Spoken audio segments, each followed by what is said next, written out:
अस्सलाम वालेकुम ख़वातीन हज़रात, स्मैक ग्रुप मैं तक बजाज हूँ। ताज रेजिडेंशिया के हवाले से मेरा आज का व्लॉग है। सबसे पहले तो ताज रेजिडेंशिया के उन तमाम मेम्बरान को बहुत बहुत मुबारकबाद जिनका नाम बैलेटिंग में आ चुका हुआ है और जिनको प्लॉट नंबर अलॉट हो गए हैं। सबसे पहले तो आपको बहुत बहुत मुबारकबाद।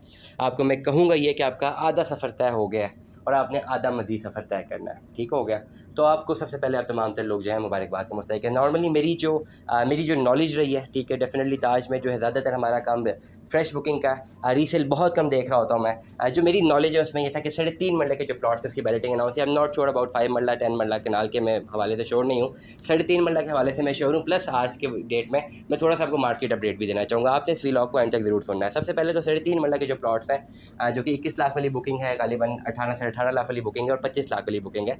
3 बुकिंग है ताज रेजिडेंशिया में 3.5 मरला के हवाले से। 21 लाख रुपये वाली बुकिंग तक के जो भी प्लॉट्स जिनके पास थे या जिनके पास फाइल्स थी, उनकी एक ऑफ़र थी जनवरी में कि 31 जनवरी तक आपने 30 जनवरी तक आपने 50% पेमेंट या 60% पेमेंट जो है अपडेट रखनी है। फिर उसके बाद जो है डेट एक्सटेंड हो गई थी, फरवरी तक हो गई थी कि आपके पास 28 फरवरी तक टाइम है। तो बहुत सारे मेम्बरान ने अपनी किस्तें अपडेट की जिनके पास 3.5 मरला के प्लॉट से। मैं मेक श्योर कर लूँगा मंडे को कि 5 बाकी बैलेटिंग का क्या हिसाब है, लेकिन मैं सिर्फ 3.5 मरला को एड्रेस कर रहा हूँ इस वक्त। तमाम तर लोग जिन्होंने अपने पैसे जमा करवाए 50%, उनका नाम बैलेट में आ गया और वो बैलेटिंग में शामिल हो गए। लेकिन एक ऐसी बुकिंग थी ताज रेजिडेंशिया की जो 25 लाख रुपए वाली बुकिंग थी 3.5 मरला के अगेंस्ट। उसमें भी काफ़ी क्लाइंट्स ने जो अपने 60% पेमेंट अपडेट की थी, लेकिन करंटली अभी जब वो सिस्टम पे चेक कर रहे हैं तो उनको जो है बैलेटिंग रिजल्ट शो नहीं हो रहा। हमारी तहकीक ये कहती है कि शायद 25 लाख रुपए वाली बुकिंग की बैलेटिंग नहीं हुई। अब इसकी कंफर्मेशन मंडे को ही होगी, लेकिन इस तरह की क्यूरी मेरे पास ही, तो मैंने कहा कि पहले इस वीकेंड पे ज़्यादातर लोग परेशान रहेंगे, तो पहले मैं एड्रेस कर लूँ कि परेशानी की कोई बात नहीं है। जहाँ तक मेरी एक रिसर्च है, ओवरऑल जब बैलेटिंग होती है तो फिर सारों की बैलेटिंग होती है जिन जिन लोगों ने पैसे अपने सबमिट कराए होते हैं, बेशक बाद में उन्होंने अपनी बुकिंग कराई भी हो। ऐसा नहीं होता हाउसिंग प्रोजेक्ट्स में। अगर हम इनकी कैलकुलेशंस को देखें, एक सेटअप को देखें, ऐसा नहीं होता कि जी इस एक पर्टिकुलर बुकिंग की ओवरऑल एक पर्टिकुलर बुकिंग की वो कर दे, बैलेटिंग दूसरी की ना करें, और हालांकि दूसरे ने अपने पैसे जमा कराए। और जब इनका नोटिफिकेशन आया था ताज रेजिडेंशिया का, तो उस वक्त ये मेंशन नहीं था कि कौन सी वाली बुकिंग की बैलेटिंग हो रही है, कहीं पर भी नहीं लिखा था कि जो 25 लाख वाली बुकिंग है वो जो है उनकी बैलेटिंग नहीं होगी। तो इसको जो इस इशू को जो इंशाल्लाह एड्रेस करेंगे, और मंडे के दिन, आज सैटरडे जब मैं रिकॉर्ड कर रहा हूँ, मंडे को इंशाल्लाह सारी की सारी अपडेटेड इन्फॉर्मेशन मेरी कोशिश रहेगी कि मंडे ट्यूसडे तक आपके चैनल पे जो है वो अपडेट हो जाए। करंटली सबसे पहले तो मैं मुबारकबाद दूंगा अगेन तमाम तर मेम्बरान को जिनके प्लॉट नंबर अलॉट हो गए हैं।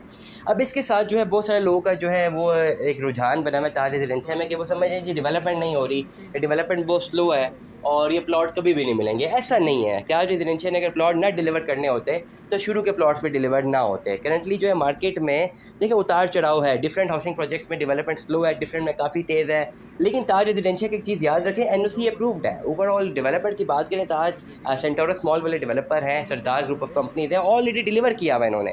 तो इस वक्त कोई ऐसी कोई चीज़ मैं समझता हूँ कि लोगों ने जो खाम ख्याली पाली हुई है, और जब भी थोड़ी बहुत डेवलपमेंट स्लो होती है एक प्रोपेगेंडा माफिया शुरू हो जाता है किसी भी हाउसिंग प्रोजेक्ट के बाद, कि पता नहीं वो मानने को तैयार ही नहीं होते कि जी इन्होंने डिलीवर करना है। बहुत सारे ऐसे लोग हैं जो मानने को तैयार ही नहीं होते ना कि जिसको डिलीवर होगा जी, वो देखते जी डेवलपमेंट हुई, जो होगी डेवलपमेंट वो अच्छा था, जो नहीं हुई वो फ्रॉड है। ऐसा नहीं है। प्रोजेक्ट जब अपनी एंटिटी को इंस्टॉल करने की कोशिश करती है तो टाइम टेकिंग होता है, कुछ प्रोजेक्ट जल्दी हो जाते हैं, कुछ बाद में होते हैं। ताज रेजिडेंशिया एक अच्छा प्रोजेक्ट है, लोकेशन वाइज बेहतरीन है, NOC अप्रूव्ड है। अब मुख्तलिफ लोग मुख्तलिफ क्या सराहियाँ लेके रोज़ाना मार्केट में आके एक प्रोपेगेंडा क्रिएट करते हैं जिसमें एक आम आदमी जिसकी ऑलरेडी इन्वेस्टमेंट हुई वो बड़ा परेशान हो जाता है। ऐसी कोई बात भी नहीं है जहाँ तक मेरा एनालिसिस है। हाँ, देर ज़रूर हो सकती है, डेवलपमेंट ज़रूर स्लो है। मैंने साइट विजिट भी किए हैं, कुछ ब्लॉक्स में डेवलपमेंट है, कुछ में नहीं है। कुछ जो घर पोजेशन मिल गए वो तेज़ी से डेवलप्ड हैं, गार्डनिया ब्लॉक अभी डिलीवर होना है टू सम एक्सटेंट। काफ़ी चीज़ें हैं जो भी रहती हैं, लेकिन ये आहिस्ता आहिस्ता आहिस्ता एड्रेस होती रहेंगी। तमाम तर लोग जो बैलेटिंग में शामिल हो गए हैं, सबसे पहले मैंने ये बोलूँगा कि आपको मुबारकबाद। मैं तीसरी चौथी दफ़ा आपको मुबारकबाद दे चुका हूँ इस व्लॉग में। अब आपने इस सफ़र को मज़ीद जारी और सारी रखना है और कंटिन्यू करना है। 3.5 मरला के प्लॉट जो है बहुत कम पैसों पे आपने बुक कराए हुए हैं। डेवलपमेंट चार्जेस डाल के मेरे ख्याल से 30 लाख तक का हमें नहीं पड़ेगा, और इस पर्टिकुलर बेहतरीन लोकेशन में I-14 के एडजेसेंट जो लोकेशन लगती है, ये प्लॉट आने वाले टाइम पे इंशाल्लाह 70 से 80 लाख रुपए का भी होगा। आपने करना सिर्फ ये है, सिर्फ आपने वेट करना है, इंतज़ार करना है और राइट टाइम पे राइट डिसीजन मेकिंग करनी है। करंटली आपकी डिसीजन मेकिंग यही होनी चाहिए कि आप अपने प्लान्स को कंटिन्यू करें। अगर आप ताज रेजिडेंशिया के मेंबर अपनी इंस्टॉलमेंट जमा करवाना चाहते हैं, आप दिए गए व्हाट्सएप नंबर पर रब्ता करें, इंशाल्लाह आपकी इंस्टॉलमेंट्स करवा दी जाएंगी। अगर आपने अपनी बुकिंग करवानी है, आप रब्ता करें, आपकी बुकिंग करवा दी जाएगी। अगर आप रीसेल में फ़ाइल खरीदना चाहते हैं, आप रब्ता करें, आपको जो है रीसेल में एक बेहतरीन जो है अच्छे रेट पे आपको फाइल लेकर दी जा सकती है। दुआ में याद रखिएगा, अपना बहुत सारा ख्याल रखिएगा। स्टे ट्यून में। अल्लाह हाफ़िज़।